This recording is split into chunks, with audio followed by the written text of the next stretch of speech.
जय श्री राम।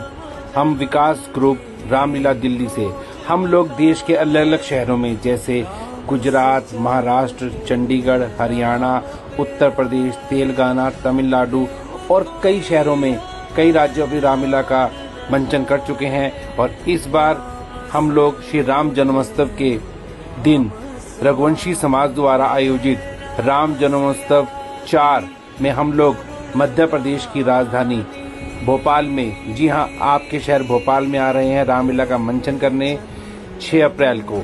तो आप भारी से भारी संख्या में रविंद्र भवन में आएं और रामलीला का मंचन देखें और प्रभु राम के जन्मोत्सव के दर्शन करें।